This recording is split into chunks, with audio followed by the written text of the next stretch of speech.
ማዕከላዊ ኮሚቴ ውድብ ህወሓት ስሩዕ ዓኺቡ ጀሚሩሎ መጻኢ ትግራይ ኣብ ህልውና ትግራይ ኣሚኖም ብዝቃለሱ መናእሰይ ወለዶ ክቕረጽ ይግባእ ክብል ኣይተ ጌታቸው ረዳ ተዛሪቡሎ ጋዜጠኛ ሽሻይ ወረስ ልዕሊ 1.5 ሚልዮን ቅርሺ ኣታሊሉ ንክትብል ተዛረበላ ብኣፈ ጉባኤ ጊዜያዊ ቤት ምክሪ ትግራይ ዝተመርሐ ጉጅለ ልኡኽ ምስ ኣምባሳደር ኣሜሪካ ዘትዩሎም ኣቦ ዶክተር ሰለሞን መምህር ገብረ ዓሪፎምሎ ናይ ዝብሉን ካልኦት ሓደሽትን ኣገደስትን ሓበሬታታት ሒዝናልኩም ቀሪብና ለና ክሳብ ሞዳታ ዜናና ድማ ሓቢርኩምና ክትጸንሑ ኢና ንዕድም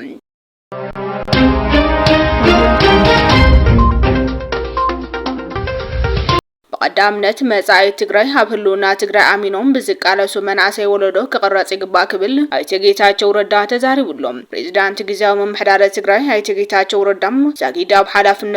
ዛጊዳ ሓላፍነቱ ከም ዘሎን መንግስታዊ ዕማማት እውን ኣብ ሕክምና ዱባይ ኮይኑ ይከታተልን ይፍርምን ምህላው በመሕባር ኣብ ቀረባ ናብ ኢትዮጵያ ተመሊሱ ከም ዝመጽን ይኹን እምበር ኣብ ትግራይ ዘሎ ፖለቲካዊ ኩነታት ግን ንውልቃዊ ድሕንነቱ ከም ዘስቆን ኣብ በርድ ዝተባለ ዓለም ለኻዊ ሚድያ ዝገበረ ቃለ መሕተት ገሊጹሎም ኣብ ቀጻሊ መን ይመርሕ ብዘይገድስ ምስ ፌደራል መንግስቲ ተቀራሪቡ ክሰርሕን ስምምዕነት ፕሪቶሪያ ከተግብርን ተመዛበልቲ ከመልስን ምርጫ ከካይድን እዩ ንሱ ድማ እቲ እንኮ ሓቀኛ መንገዲ ክብል ኣይተ ጌታቸው ረዳ ተዛሪቡሎም ሕዚ እውን ኣብ ትግራይ ዘሎ ቅልውላው ተሓታቲ መሪሕነት ህወሓት ዝበለ ኣይተ ጌታቸው ረዳ እዚ ጉጅለ እዚ ግዚኡ ከም ዝወደአ ምቕባል ኣገዳሲ እዩ ምስ በለም ናብዚ ዘብጽሐና ተሓሳስባ እንድሕር ዘይተቀየረውን ጸገመ ትግራይ ኣይፍትሓን ክብል እውን ገሊጹሎም መጻኢ ትግራይ ድማ ኣብ ህልውና ትግራይ ኣሚኖም ብዝቃለሱ መናእሰይ ወለዶ ክቕረጽ ይግባእ ዝበለ ኣይተ ጌታቸው ረዳ ኣብ 20ታትን 30ታትን ዕድመ ዝርከቡ መናእሰያት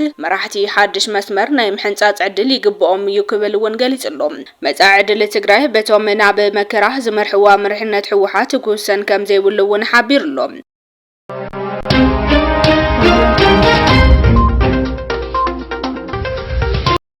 خالي حابريتا ماخلاي كوميتي ودح وحات سروع عخيو لومي جاميرلو ناي لومي قدم هازي وسان قدم مطرح انت كونس نقاليهم ويدمام نوعلو اتي ودف نعبتو وساخي قجله كوس دازغل قدم كام زخون ناي وزحاتي تخطاتلتي تثبيتي خوينلو نكوابي 12 معالتات ككايدا بصنحه ناي فصمت سراح عخيوام بفساب توچون زقربه ناي عالم قبر واحد 18 ገጽ መለው ጽሑፍ ናብ ምይጥ እንተ ቀረበ ውድቅ ተገይሩ መንባሩ ኣብ ናይ ትማሊ ዜናና ገሊጽናልኩም መንባርና ይዝከሩ ትሕዝቶት ሰነድ ድማ ምስ ሻዕብያ ዘሎ ርከብ ተጠወቢልና ምስ ፌደራል መንግስቲ ርከባትና ነጥራኽር ወሊ ፕሪቶሪያ ሚሊዮን ክፍጸም ንቃለስ ዝብል እንትኸውን እዚ ሰነድ ናብ ምይጥ ከይቀረበ ውድቅ እንትግበር ኣብ ኣኼባ ማእከላይ ኮሚቴ ናብ ምይጥ ንክቀርብውን ተሓሲቡሎም ወይዘሮ መንጀሪኖ ኣብቲ ናይ ፈጸምቲ ኣኼባ ዓለምን ምጥርናፍ ከቢድናሉ ከም ዝበለትን ዓለም ናብ አዲስ አበባ መሊቁ ከም ዝኸደን አዲስ አበባ ምኻድውን በማሕበራዊ ሚድያ አይና ሰሚዕና ምስ ሓለፍቲ ፒፒውን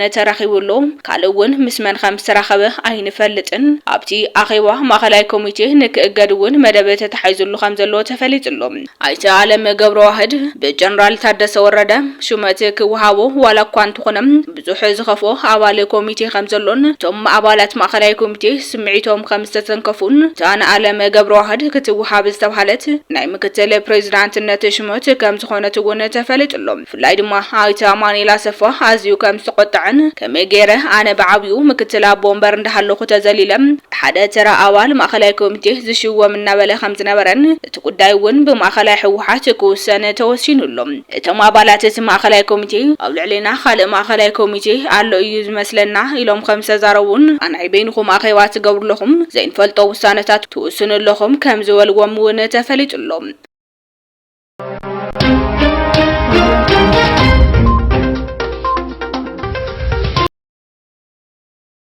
በአፈ ጉባኤ ጊዜያዊ ቤት ምክር ትግራይ ሰመርሐ ጉጅለ ልኡኽ ምስ አምባሳደር አሜሪካ ዘትዩሎም በአፈ ጉባኤ ጊዜያዊ ቤት ምክር ትግራይ አይተ ሞገስ ተፈረን ምክትሎም ዶክተር ደጀን መዝገበን ሰመርሐ ጉጅለ ልኡኽ እዚ ቤት ምክሪ ምስ አምባሳደር አሜሪካ ኣብ ኢትዮጵያ አልቪን ማሲንጋ ተራኺቡ ከም ዘተ ተገሊጹሎም ኣብ ህሉ ኩነታትን ቁሞና ጊዜያዊ ምምሕዳር ትግራይን ኣፈጻጽማ ስምምዕነት ፕሪቶሪያን መምላስ ተመዛበልትን ተኽሎ ቀጻሊ መረጻ ትግራይና መልክቱ ወተዘተ ከም ዘካየደ ድማ ተሓቢርሎም እቲ ጉጅለ ልኡኽ ምስ ሕብረት አፍሪካ ሕብረት አውሮፓን ኤምባሲታትን ካልኦት ሃገራትን ዓለም ለኸ ትካላትን ኣብ ተመሳሳሊ ዛዕባ ርክባቱ ከም ዝቕጽል ኣካቢ ቋም ኮሚቴ ማሕበራዊ ልምዓትን ዳግመ ሕወትን ጊዜያዊ ቤት ምክር ትግራይ ኣይተ ዓለም ሰገድ አረጋይ ነቴሌቪዥን ትግራይ ተዛሪቦም ኣለዉ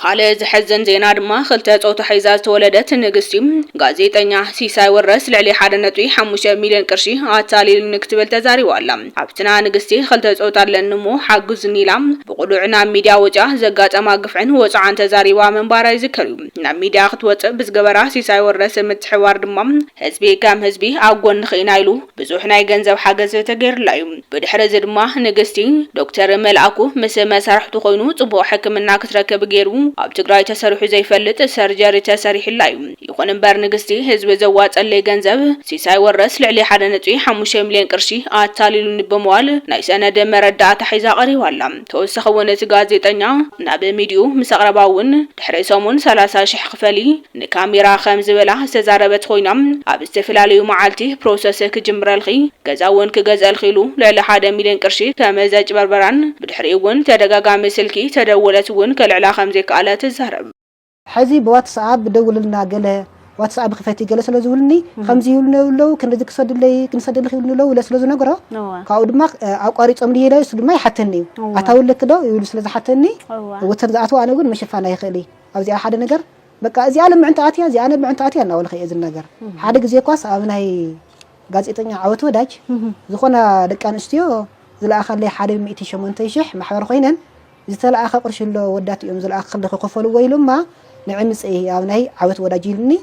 ኣው ከይሕዝን ነኸይዱ ኣብዛ ሓውልት ከባቢ ኣቢረው ናይ ዓወት ወዳጅ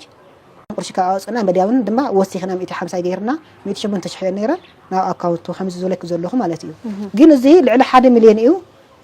ዝኸፈልኽዎ ኣብ መጀመርያ ግን ይቅርታ ገበርለይ ዘርሳኽዎ ነገር ንያ ሕዚ ሃፍቶም ናይ ሚድያስ በነፃ ኢና ሰርሕና ኣለኺ 10 ሳንቲም ኣይንመልዕክ ይብኒ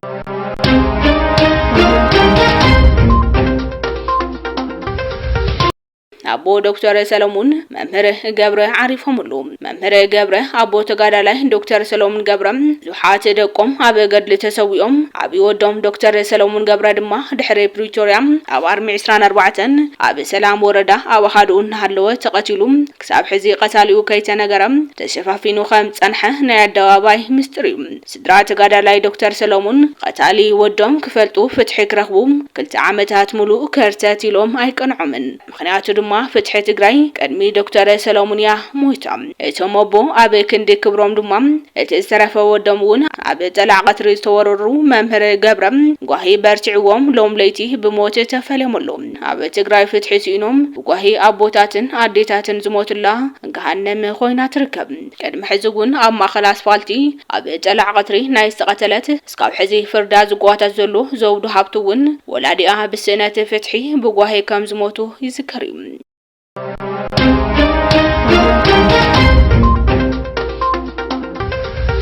ኣብ ዝተፈላለዩ ወረዳታት ዞባ ሰሜናዊ ምዕራብ ትግራይ ብዝተገበረ ተፍትሽ በርከት ዝበሉ ተተኮስትን በላሕቲ መሳርሕታትን ከምኡውን 82 ጀሪካናት ነዳድን ንዕደና ወርቂ ዝተዳለው 12 ኪሎግራም ኬሚካላትን ኣብ ትሕቲ ቁጥጥር ከም ዘውዓለም መምርሒ ፖሊስ ዞባ ኣፍሊጡሎም ኣብ መምርሒ ፖሊስ ዞባ ሰሜናዊ ምዕራብ ትግራይ ሓላፊ ክፍሊ ምክልኻል ገበን ኮማንደር አብርሃ ታደሰ ኣብ ዝሃብዎ መምርሒ ኣብ ዝተፈላለዩ ወረዳታት ዞባ ኣብ 83 ነቁጣታት ብዝተገበረ ተፍትሽ 3 ሽጉጥ 24 ጠያይቲ ሽጉጥ 124 ጠያይቲ ከላሽንን 3 ጠያይቲ ብሬንን ኣብ ትሕቲ ቁጥጥር ክውዕሉ ክኢሎም እዮም ክብሉ ገሊጾም ኣለዉ ከምኡውን 97 በላሕቲ ካራታት 3 ገጀራ 300 ፋስ 551 ሓደገኛታት ዱላታት ኣብ ትሕቲ ቁጥጥር ውዒሎም ኣለዉ ክብሉ ኮማንደር አብርሃ ገሊጾም ኣለዉ ዘይካዚ እውን ዘይሕጋዊ መንገዲ ክሽየጥ ዝተረኸበ 82 ጀሪካን 2.460 ሊትር ነዳዲ ኣብ ትሕቲ ቁጥጥር ውዒሉ ከም ዘለዎ ገሊጾም ኣለዉ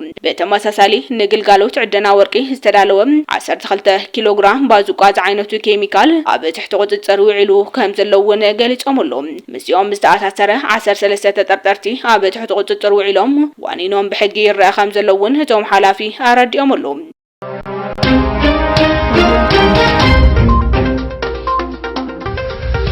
ረከብ ህዝብታት ትግራይን አምሓራን ንምጥንኻር ይስራሕሎም ኣብ መንጎ ህዝብታት ትግራይን አምሓራን ዝነበረ ስጦም ረከብ ዳግማይ ንምጥንኻር ናብ ንቡር ንምምላስ ዝዓለመ መድረኽ ተካይድሎም ኣብ ከተማ መኾኒ ዓበይቲ ዓዲ ተወከልቲ ህዝብን ኣቦ ገረባትን ከምኡውን ኣመራርሓ ኣብ ሰረኽብሉ መድረኽ ዘተም ሎሚ 27 መጋቢት 2017 ዓም ተምረት ይካይድሎም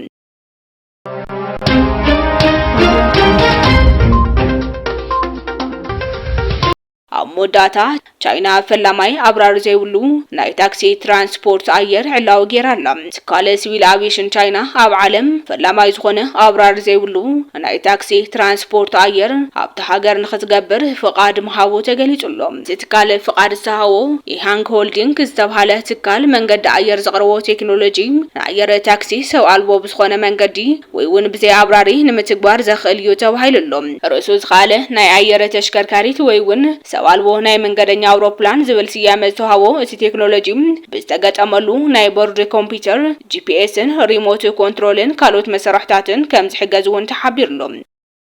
ክብራትን ፍትዋትን ተኸታተልቲ ዳኣማት ሚድያን ሎሚ ዝተዳለዉ ሓደሽተ ነገደስትን ሓበሬታታት እዞም ዝተኸታተልኩሞም ይመስሉ ነይሮም ነቲ ሰናይ ምክታልኩም ድማ ኣዝና ኢና ነመስግን ሰላም